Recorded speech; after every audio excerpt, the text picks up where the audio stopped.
going to make a very political comparison. You know who Kyle Rittenhouse is, I would imagine. Does that name ring a bell?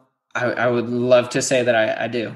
He is the 17-year-old man in Wisconsin who came to one of these things with a rifle and ended up shooting 3 people and murdering 2 of them. And the reason I bring it up is I cannot help but make the comparison of, you've got a couple of years on him in age, but here's 2 young men who decided to respond to a national movement about the George Floyd murder and the Breonna Taylor murder and everything that encompasses Black Lives Matter. You went with bandages to help people. He went with some type of long firearm to ostensibly protect businesses, and very different outcomes. And so, I want to point out to people who maybe think Kyle Rittenhouse is some kind of a hero, that there were a lot of ways to be involved in a good way. And I think that you contrast what he did pretty well. Well, I'm just honored to have had the people around me that cultivated me into the person that I am. I don't want to take too much credit away from them, because the people that made me who I am led me into that position. Like my dad, he has played one of the biggest roles in my life. And without him there guiding me along the way, I wouldn't have made that decision. It's really who's around you. So I'm just thankful for those that are around me. Right. And how's he doing? Because I understand that, in the immediate aftermath, he had gotten hit twice by beanbags in 2 different parts of his body. Once kind of, I think, on the wrist or the bottom of his hand, and once in the leg, I think. Yeah. So the leg shot was a much, much less severe. It grazed his leg, and, he had a nice fat bruise, probably the size of your palm on his leg. And so that one was annoying. He was like, I go to the bathroom and I can't put my elbow right there when I'm sitting on the toilet. That's pretty much it for that one. Mm-hmm. But the wrist shot was pretty bad. It pretty much destroyed his ability to use his entire arm. You would think, it's probably just his fingers and hands and wrist. No, his entire arm had to be in a sling, because all of his nerves in his arm are just screaming all day now. And this is months later, and it's still debilitating, right? Yes. So I do want to say that now he is doing much, much better. He's had a lot of work done on it, as far as physical therapy, a lot of different medical procedures that they have been looking at and exploring. So it's been getting much, much, much better. But there are still side effects of it. I mean, can't really go weed eat the grass because the vibration it sends off his entire arm. And so there's limited things he can't do now, but much, much better now. Okay, well, we obviously wish him well. And Steve, I know you're listening, because I know that you probably consume everything that your son does, and you've raised kind of an amazing young man here. So kudos to you. Completely agree. Once again, the More Perfect Union would like to welcome back our sponsor, BetterHelp.com. And the people at BetterHelp want me to ask you, what interferes with your happiness? Is there something that's preventing you from achieving your goals? Well, if there is, BetterHelp will assist your needs and match you with your own licensed professional therapist. You and your counselor will connect in a safe and private online environment, which is super important. You don't have to go anywhere, which is super important. So it's incredibly convenient, which once again, super important. It's not self-help, it's professional counseling.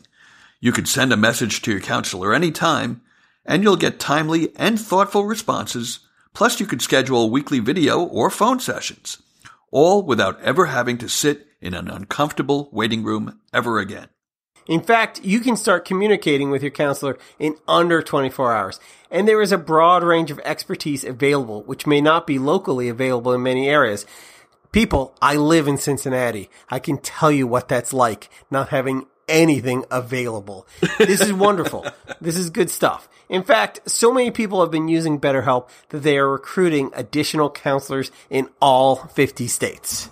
Their licensed professional counselors specialize in areas such as depression, anger, stress, family conflicts, anxiety, LGBT matters, relationships, grief, sleeping, trauma, and self-esteem issues. And anything you share with them, obviously, is confidential. So as a listener, you'll get 10% off your first month just by visiting our sponsor at betterhelp.com/moreperfect.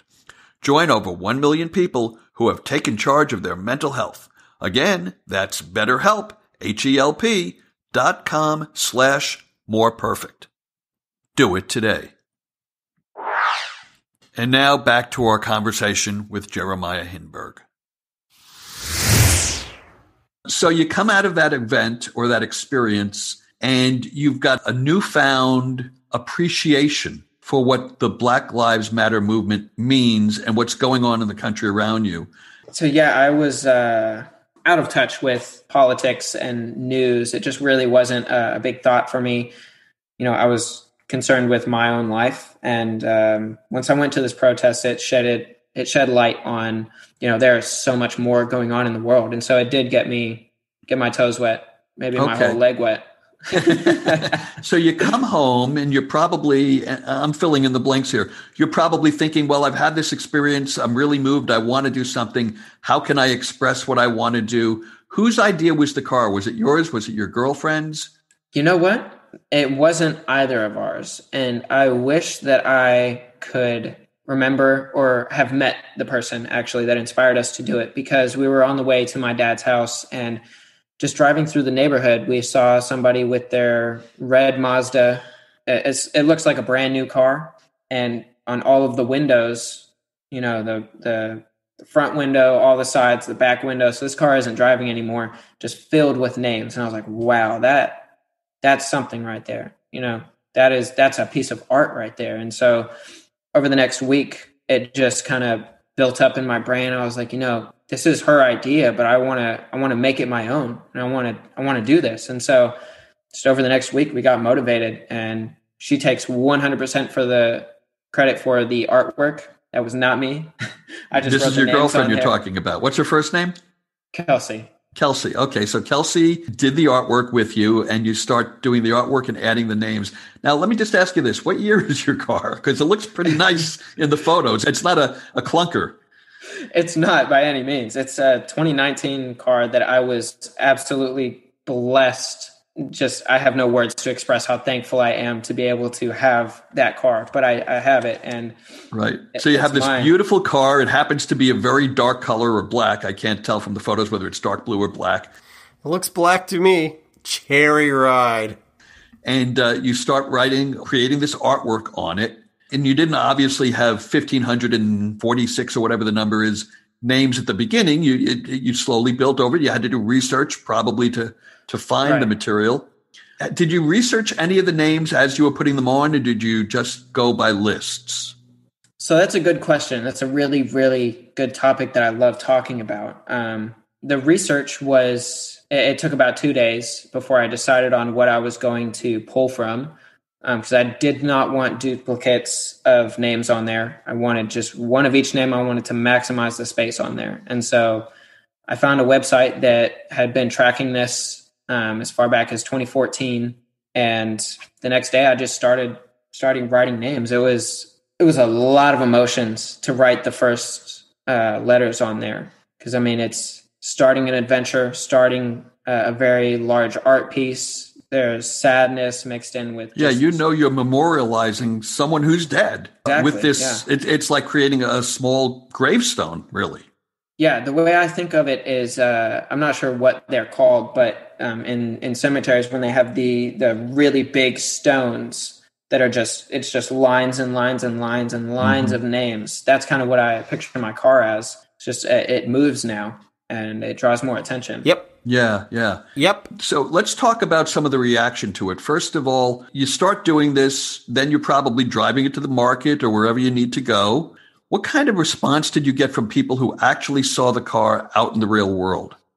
There was, so many different reactions. On the lowest level, there's, the head turn and the just really confused look, which is kind of what I was going for. I wanted people to look at it and go, what in the hell is that?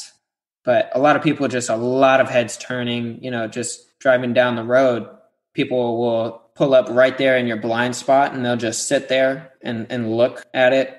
In the beginning, there was a lot of people that would just roll down their windows, and we would have real brief conversations. They were like, I really appreciate what you're doing, and all these compliments. That was a lot of it for a while. And then you sprinkle in some of the people that just really didn't like it. And I would imagine those reactions were really sharp. They were not subtle, I would imagine. Very. Yeah. Very. They're very sharp, pokey words that they're using. And I mean, one of the first ones that I really had to process and think about for the following week was I was on the freeway, this lady in a Porsche. And I say that because most of the people that were in disagreement with it and that had all those nasty things to say, they tended to be the more upper class. And so I look at that, this is almost a social experiment. And there's data that can be collected from this. I mean, the people that had nasty things to say were 95% of the time higher income people driving Range Rovers and Porsches. That is fascinating, because if you had asked me, I would have guessed it's the opposite. I would have thought it would be the good old boy in the pickup trucks. Oh, yeah. Right. Oh, yeah. Right. So these people are, they feel very strongly about what they think. And this lady, we ended up going off the same exit. She did some pretty crazy driving to get up next to me. Once she finally did, she, just looked at me with the most disapproving look and gave me 2 fat thumbs down. I was like, this is interesting. I was out running favor at that point, and I was like, well, I'm going in the same direction as her. Might as well just kind of follow, see where she goes. I didn't want to be weird about it. So you're a stalker too. Okay. I know. I ended up following her to her work parking lot. She got out of her car, saw that I had followed her, and she was very, very, very heated. It was just this vomit of anger and just purely emotion. There was no logic behind what she was saying. Those are the ones that get me. They're like, it doesn't make sense what you're doing. You're not thinking logically. It's purely out of emotion. And I understand it's a very emotional thing to look at and to understand, but there was no logical conversation with this lady. She tried to call the cops on me. She was like, I'm taking a picture of your license plate because this is disrespectful to our police, and you don't care about police. That's the other thing. A lot of assumptions came out of these people's mouths. And it's pretty disappointing to know that a lot of people can't think for themselves because they have these assumptions and they jump to these conclusions. And now the picture of who I am in their head is something completely different from what I am. I care about police lives just as much as I care about the people that are on my car. So for somebody to say that I don't care about police, it was pretty crazy. Yeah, and in the threads, because you knew posting photos of it, you knew what was coming. You knew you weren't going to get a lot of love letters. No way. There were a couple of typical themes that came up over and over again. And one was people saying, well, why don't you do that with policemen who've been killed? And you have a great response to those people. You say, you're right. That is an issue worthy of a car like that. You should do that to your own car. I'd be happy to come and help you if you'd like. And boy, do people get upset when you say that. That was when I was having quite a bit of fun with it. Because, I mean, if people say something like that, the logical response for me is exactly that. I want to create a movement out of this. Let's all do this.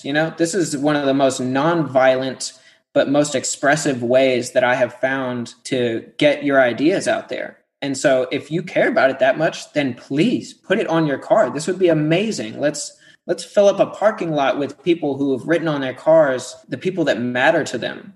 Then maybe we can have some logical discussion about this because you have taken a leap of faith to do that. Right. Oh, yeah. We live in a very divided political culture right now, where there are people that don't like the Republican president. There are people that don't like the Democratic president-elect. But, no one would think twice if you put a Biden bumper sticker on your car or the Trump bumper sticker or your congressperson or the person running for school board, or for that matter, if you put a bumper sticker on that had a political statement on it. And let me ask you this. Have you ever been confronted or been in a conversation with an on-the-job police officer about your car? I have, actually. I've spoken with one police officer multiple times. And he thought that it was a great thing. I mean, whether or not you agree